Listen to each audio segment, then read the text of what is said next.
Hello नमस्कार दोस्तों, आप सबका हमारे यूट्यूब चैनल में स्वागत है। तो आज हम लोग पढ़ेंगे कफन कहानी मुंशी प्रेमचंद की।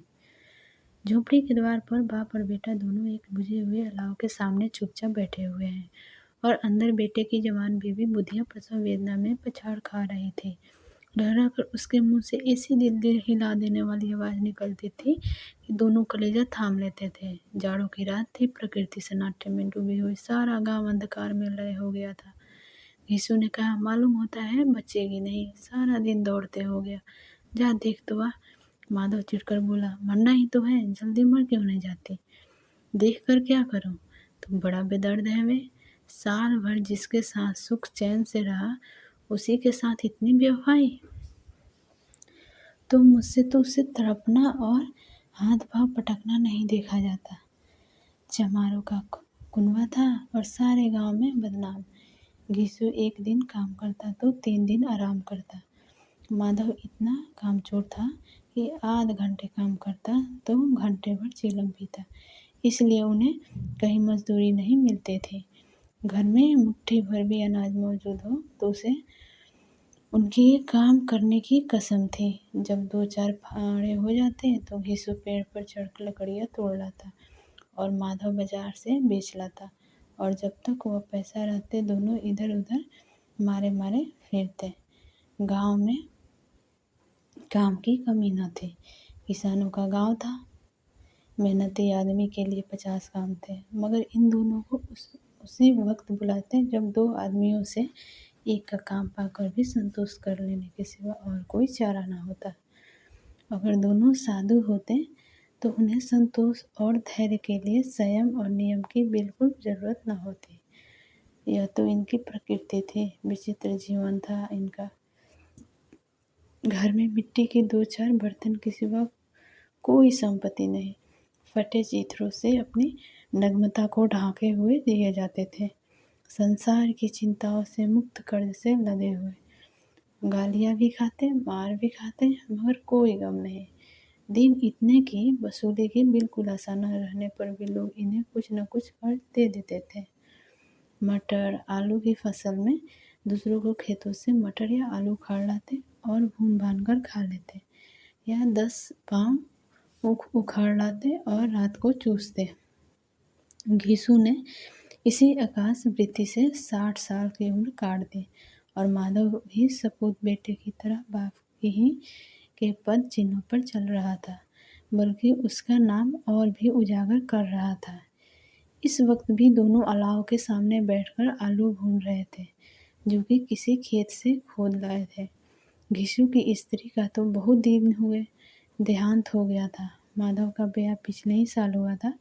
जब से यह औरत आई थी उसने इस खानदान में व्यवस्था की नींव डाली थी और इन दोनों बेगैरतों का दुखस भरती रहती थी। जब से वह आई यह दोनों और भी आराम तलब हो गए थे, बल्कि कुछ अड़कने भी लगे थे। कोई कार्य करने को बुलाता तो निव्याज भाव से दुगनी मजदूरी मांगते। वही औरत आज प्रसव वेदना से मर रही थी और यह दोनों इसी इंतजार में थे कि वह मर जाए तो आराम से सोए। घीसू ने आलू निकालकर छीलते हुए कहा, जाकर देख तू क्या दशा है उसकी। चुड़ैल का फिसाद होगा और क्या, माधव ने बोला। यहाँ तो ओझा भी 1 रुपया मांगता है। माधव को भय था कि वह कोठरी में गया तो घीसू आलूओं का बड़ा भाग साफ कर देगा। बोला, मुझे वहाँ जाते डर लगता है। डर किस बात का है, मैं तो यहाँ हूँ ही, तो तुम ही जाकर देखो ना। मेरी औरत जब मरी थी तो मैं 3 दिन तक उसके पास से हिला तक नहीं, और फिर मुझसे लजाएगी ही कि नहीं। जिसका कभी मुंह नहीं देखा आज उसका उभरा हुआ बदन देखो, उसे तन की सूध भी तो ना होगी।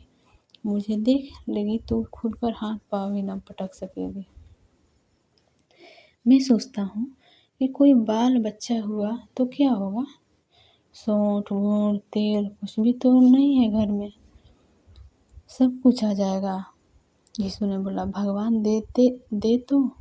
जो लोग अभी 1 पैसा नहीं दे रहे हैं वही कल बुलाकर रुपया देंगे।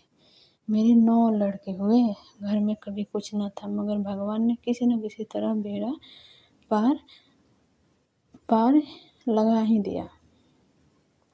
जिस समाज में रात दिन मेहनत करने वालों की हालात उनकी हालात से कुछ बहुत अच्छी न थी, और किसानों के मुकाबले वे लोग जो किसानों की दुर्बलताओं से लाभ उठाना जानते थे, कहीं ज़्यादा संपन्न थे।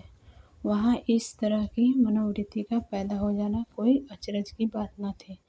हम तो कहेंगे घीसू किसानों से कहीं ज़्यादा विचारवान था, और किसानों के विचार शून्य समूह में शामिल होने के बदले बैठकबाजों की पुस्तक मंडली में जा मिला था। हाँ, उसमें यह शक्ति न थी कि बैठकबाजों के नियम और नीति का पालन करता।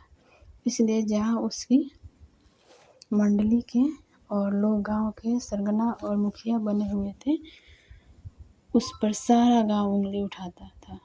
फिर भी उसे यह तस्कीन तो थी ही कि अगर वह फटे हाल है तो कम से कम उसे किसानों की सी तोड़ मेहनत तो नहीं करनी पड़ती, और उसकी सरलता और निहिरता से दूसरे लोग बेजा फ़ायदा तो नहीं उठाते। दोनों आलू निकाल निकाल कर जलते जलते खाने लगे। कल से कुछ नहीं खाया था, इतना सब्र न था कि ठंडा हो जाने दे। कई बार दोनों की ज़बानें जल गई। छिल जाने पर आलू का बाहरी हिस्सा ज़बान, हलक और तालू को जला देता था, और उस अंगारे को मुंह में रखने से ज़्यादा खैरियत इसी में थी कि वो अंदर पहुंच जाए। वहाँ उसे ठंडा करने के लिए काफ़ी सामान थे, इसलिए दोनों जल्द जल्द निकल जाते। हालांकि इस कोशिश में उनकी आंखों से आंसू निकल आते। सॉरी, थोड़ा आज मेरा गला ख़राब है, तो इसलिए शायद क्लियर आवाज़ आप लोग के पास पहुंच रही होगी कि नहीं, पर कोशिश में हूँ कि अच्छी मैं स्पष्ट पढ़ सकूं और आप लोग अच्छे से सुन पाए। घीसू के उस वक्त ठाकुर की बारात याद आई, जिसमें 20 साल पहले वह गया था। उस दावत में उसे जो तृप्ति मिली थी, वह उसके जीवन में एक याद रखने लायक बात थी, और आज भी उसकी याद ताज़ी थी। बोली वह भोज नहीं भूलता। तब से फिर उस तरह का खाना और भरपेट नहीं मिला। लड़की वालों ने सबके भरपेट पूड़ियाँ खिलाई थी। सबको, छोटे बड़े सब ने पूड़ियाँ खाई, और असली घी की चटनी, रायता, 3 तरह के सूखे साग, एक रस्सेदार तरकारी, दही, चटनी, मिठाई। अब क्या बताऊं कि उस भोज में क्या स्वाद मिला। कोई रोक टोक नहीं थी, जो चीज़ चाहो मांगो, जितना चाहो खाओ। लोगों ने ऐसी खाया कि किसी से पानी न पिया गया। मगर परोसने वाले हैं कि पतल में गर्म गर्म गोल गोल सुहासित कचौड़ियाँ डाल देते हैं। मना करते हैं कि नहीं चाहिए, पतल पर हाथ रोके हुए, मगर वह दिए जाते हैं। और जब सबने मुंह धो लिया तो पान इलायची भी मिली, मगर मुझे पान लेने की कहाँ सूझ थी। खड़ा हुआ न जाता था, चटपट जाकर अपने कमर पर लेट गया। और ऐसा दिन दरियाव था वह ठाकुर। माधव ने इन पदार्थों का मन ही मन मजा लेते हुए कहा, अब हमें कोई ऐसा भोज नहीं खिलाता। अब कोई क्या खिलाएगा। वह ज़माना दूसरा था। अब तो सबको किफ़ायत सूझती है। शादी ब्याह में मत खर्च करो, क्रियाकर्म में मत खर्च करो। पूछो, गरीबों का माल बटोर बटोर कर कहाँ रखोगे। बटोरने में तो कमी नहीं है, हाँ, खर्च में किफ़ायत सूझती है। तुमने 20 पूड़ियाँ खाई होगी, 20 से ज़्यादा खाई थी। मैं 50 खा जाता, 50 से कम मैंने ना खाई होगी। अच्छा पका था, तो मेरा आधा भी नहीं है। आलू खाकर दोनों ने पानी पिया, और वहीं अलाव के सामने अपनी धोतियाँ ओढ़कर पाँव पेट पे टाले सो रहे, जैसे 2 बड़े बड़े अजगर की गेंडुलियाँ मारे पड़े हों। और बुधिया अभी तक करा रही थी। सवेरे माधव ने कोठरी में जाकर देखा तो उसकी स्त्री ठंडी हो गई थी। उसके मुंह पर मक्खियाँ भिनक रही थी, पथराई हुई आंखें ऊपर टंगी हुई थी, सारी देह धूल से लथपथ हो रही थी। उसके पेट में बच्चा मर गया था। माधव भागा हुआ घीसू के पास आया। फिर दोनों जोर जोर से हाय हाय करने लगे और छाती पीटने लगे। पड़ोस वालों ने यह रोना धोना सुना तो दौड़े हुए आए और पुरानी मर्यादाओं के अनुसार इन अभागों को समझाने लगे। मगर ज़्यादा रोने पीटने का अवसर न था। कफन की और लकड़ी की फिक्र करनी थी। घर में तो पैसा इस तरह गायब था जैसे चील के घोंसले में मांस। बाप बेटे रोते हुए गांव के जमींदार के पास गए। वह इन दोनों की सूरत से नफरत करते थे। कई बार इन्हें अपने हाथों से पीट चुके थे चोरी करने के लिए, वादे पर काम पर ना आने के लिए। पूछा, क्या है वे घिसुआ, रोता क्यों है? अब तो तू कहीं दिखलाई भी नहीं देता। मालूम होता है इस गांव में रहना नहीं चाहता। घिसू ने जमीन पर सिर रखकर आंखों में आंसू भरे हुए कहा, सरकार, बड़ी विपत्ति में हूँ। माधव की घरवाली रात को ही गुजर गई। रात भर तड़पती रही सरकार। हम दोनों उसके सिरहाने बैठे रहे। दवा दारू जो कुछ हो सका सब कुछ किया, मुदा वह हमें दगा दे गई। अब कोई एक रोटी देने वाला भी न रहा मालिक। तबाह हो गए, घर उजड़ गया, आपका गुलाम हूँ। अब आपके सिवा कौन उसकी मिट्टी पार लगाएगा? हमारे हाथ में तो जो कुछ था वह सब तो दवा दारू में उठ गया। सरकार ही की दया होगी तो उसकी मिट्टी उठेगी। आपके सिवा किसके द्वार पर जाऊं? जमींदार साहब दयालु थे, मगर घिसू पर दया करना काले कंबल पर रंग चढ़ाना था। जी में तो आया, कह दे चल दूर हो यहाँ से। ये तो बुलाने से भी नहीं आता। आज जब गरज पड़ी तो आकर खुशामद कर रहा है, हरामखोर कहीं का बदमाश। लेकिन यह क्रोध या दंड देने का अवसर न था। जी में कुठले हुए 2 रुपए निकालकर फेंक दिए, मगर सांत्वना का एक शब्द भी मुंह से न निकला। उसकी तरफ ताका तक नहीं, जैसे सिर का बोझ उतारा हो। जब जमींदार साहब ने 2 रुपए दिए तो गांव के बनिया महाजनों को इनकार का साहस कैसे होता। घिसू जमींदार के नाम का ठिठोरा भी पीटना जानता था। किसी ने 2 आने दिए, किसी ने 4 आने।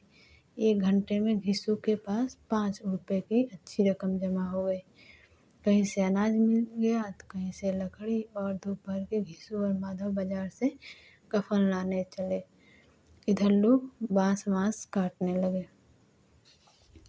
गांव की नर्मदिल स्त्रियां आकर लाश देखती थी और उसकी बेकसी पर 2 बूंद आंसू गिराकर चली जाती थी।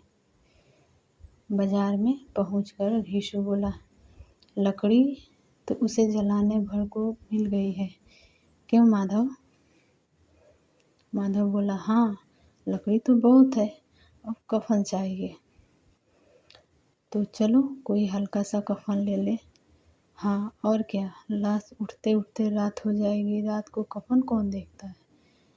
कैसा बुरा रिवाज है कि जिसे जीते जी डाकना को चिथड़ा भी ना मिले, उसे मरने का नया कफन चाहिए। कफन लाश के साथ जल ही तो जाता है।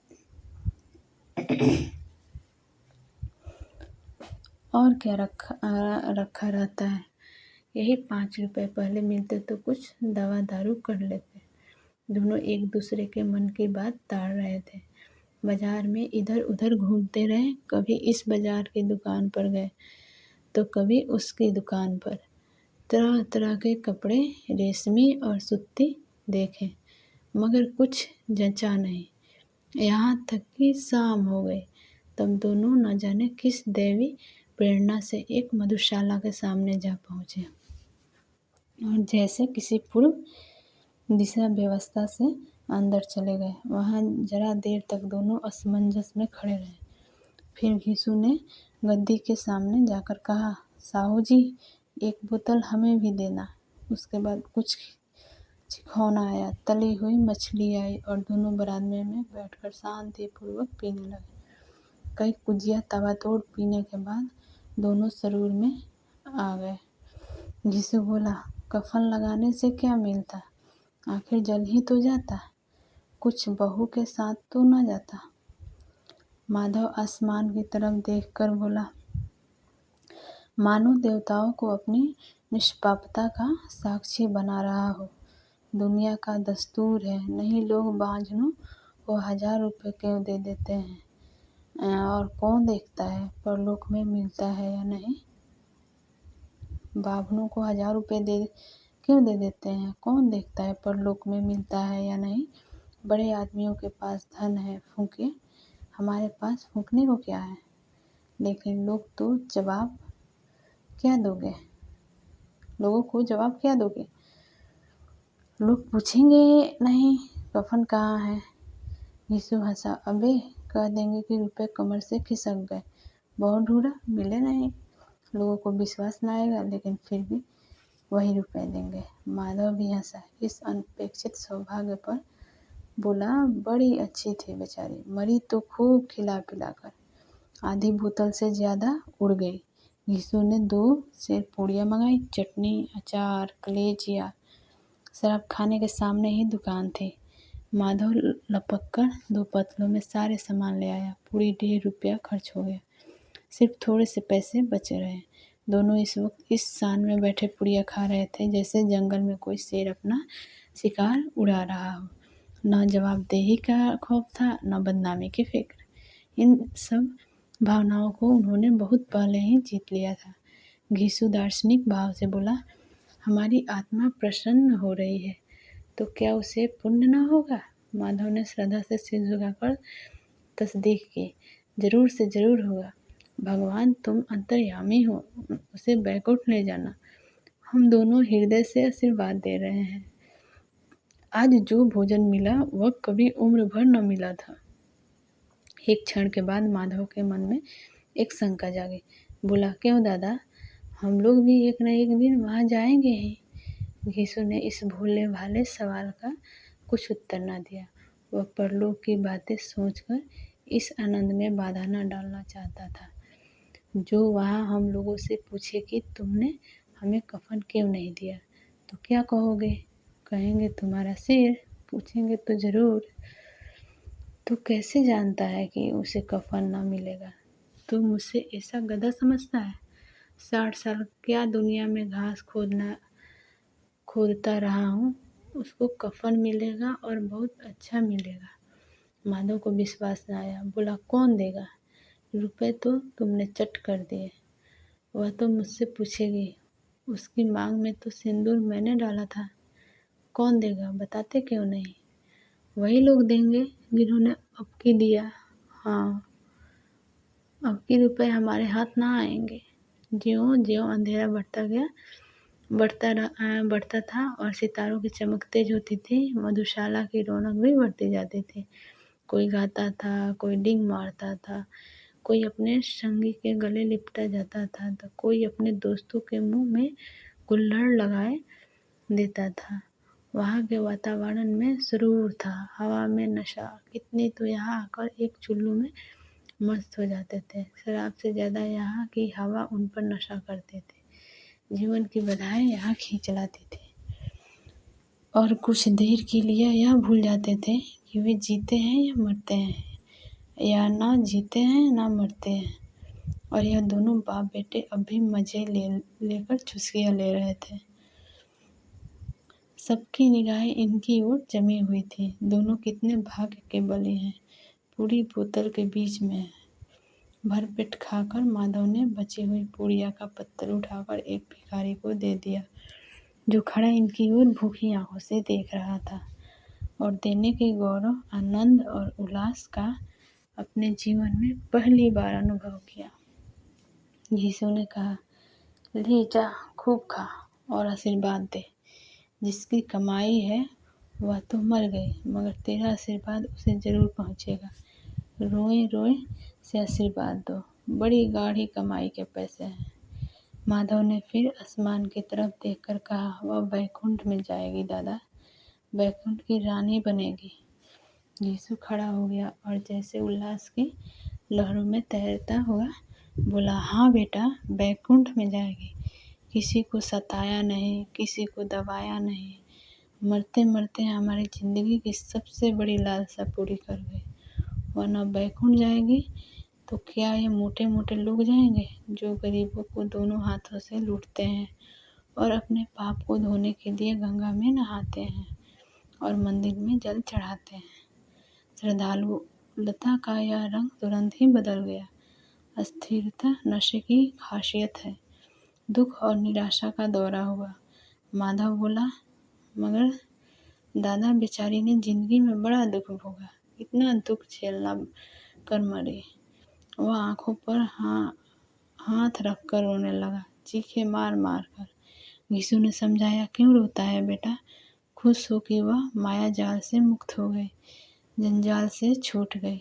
बड़ी भाग्यवान थे जो इतनी जल्दी माया मोह से बंधन तोड़ दिए। और दोनों खड़े होकर गाने लगे, ठगनी क्यों नैना झमकावे ठगनी। पियकड़ों की आंखों इनकी ओर लगी हुई थी और यह दोनों अपने दिल में मस्त गाए जाते थे।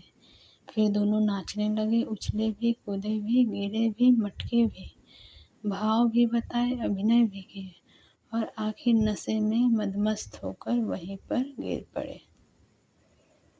Thank you everyone. आज मुंशी प्रेमचंद की कफन कहानी कंप्लीट हो गई। अब हम लोग अगले सेशन में दूसरा कहानी पढ़ेंगे। तो अगर आपको पसंद आए तो लाइक, सब्सक्राइब एंड शेयर ज़रूर करें। Thank you.